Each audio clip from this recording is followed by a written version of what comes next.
Salut tout le monde! Hey, aujourd'hui on va vous présenter le jeu Kite, qui veut dire cerf-volant en français, Tout à fait. On peut jouer à combien? de 2 à 6 joueurs et ça se joue environ 10 minutes. Ouais, tout à fait. Donc dans Kites, on va faire voler des cerfs-volants qui sont représentés par ces sabliers de couleurs différentes. Et on va avoir des cartes. Donc sur ces cartes, on a également des symboles qui représentent la couleur des sabliers. Donc sur une carte, on peut avoir deux symboles ou Un seul. un seul symbole, comme celui-ci. Voilà. Et en gros, quand on va jouer une carte de notre main, il faudra retourner les sabliers qui correspondent. Ici, on retournera le sablier Rouge et bleu. Voilà.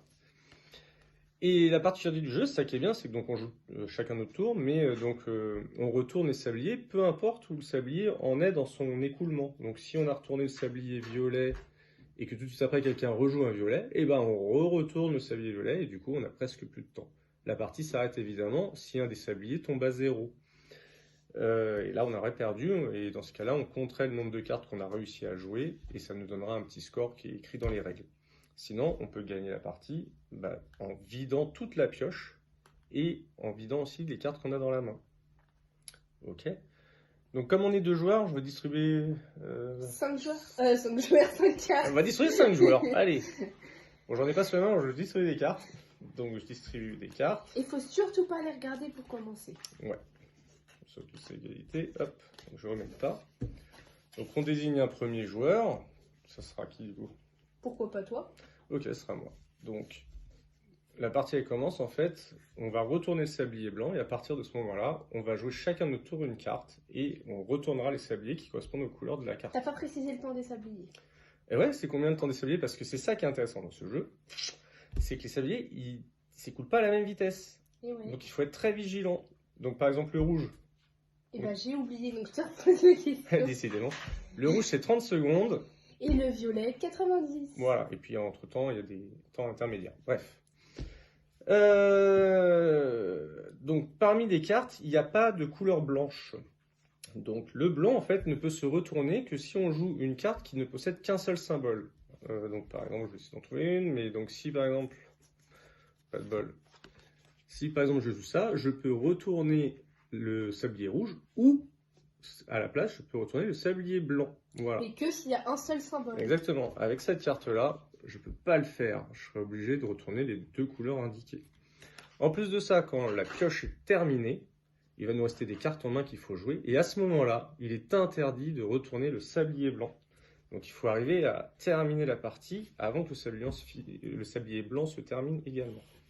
Je trébuche de la bouche. En gros, on a le droit de communiquer comme on veut. Il n'y a pas de contrainte de parole.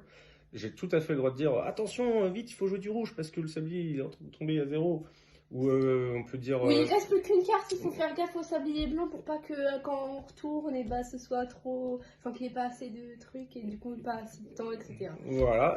Et on peut également dire les cartes qu'on a en main. On peut dire là, je vais jouer une carte avec du bleu et du violet, etc. On a le droit de dire ce qu'on veut et ça, c'est cool. Et il y a aussi une toute petite règle, donc c'est-à-dire que le joueur suivant peut commencer à jouer uniquement après les étapes suivantes. C'est-à-dire que moi, par exemple, je joue une carte. Je dois retourner les sabliers en question. Et ensuite, je dois piocher une carte.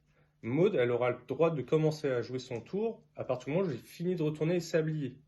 Donc elle peut jouer pendant que moi, je pioche ma carte. Et on a le droit de prendre 2 mains avec les sabliers. Oui, exactement. On peut utiliser nos 2 mains pour faire le sablier. Donc on va faire un tout petit début de partie. Vous allez voir, c'est assez simple. On risque de perdre parce que c'est pas évident. Donc c'est parti, je retourne le sablier blanc, tac, et je choisis une carte. Alors je vais choisir, oh là, c'est pas dans le sens. Allez, je joue celle-ci, hop. Donc je retourne ça, et je pioche. À moi, donc rouge et jaune. Voilà, et là le jaune, il ne reste plus beaucoup de temps. Repioche vite, repioche. Alors moi je rejoue jaune tout de suite, hop. C'est grave. Voilà, c'est bon. Non, c'est pas une bonne idée. Alors rouge, ok, là je vais jouer celle-ci, orange, hop. Bleu. Voilà, attention, il y a du rouge. J'oublie toujours de piocher. Ah, il faut pas oublier. Hein. Là, le bleu, il est plus très bien. Il faut falloir le retourner.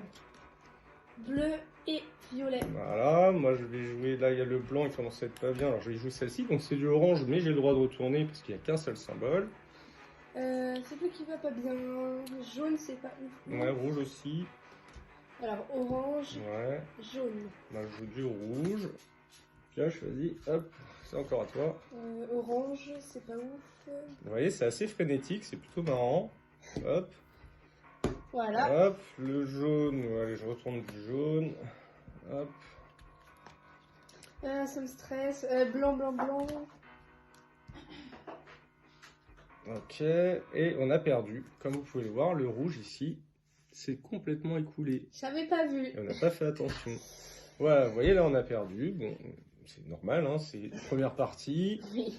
Mais voilà comment fonctionne le jeu, ça vous permet de voir un peu comment se fait le jeu. Et en plus de ça, il y a dans la règle plusieurs modes proposés. Il y a un petit mode débutant où on retire des sabliers pour commencer.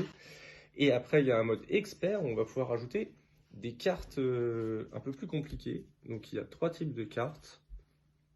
Je vais les expliquer très rapidement. C'est déjà assez dur comme ça. Moi, je pense que je préfère sans. J'ai pas joué encore avec cela. C'est vrai. Mais je pense que c'est mieux sans. Parce que déjà comme ça, je suis en train de galérer. C'est vrai, c'est déjà très stressant. C'est déjà très stressant. En plus, nous, on a joué à 3 pour l'instant, grand maximum. À 6, ça doit être encore plus speedy. Donc, c'est plutôt. Enfin, ça a testé.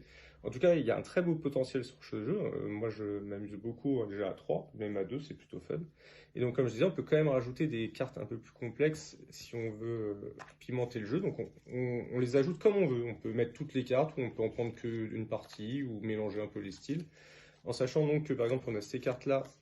En gros, quand on l'a dans la main, on est obligé de la jouer à son tour et on est obligé de ensuite retourner tous les sabliers. Voilà, et ça, ça peut être très problématique.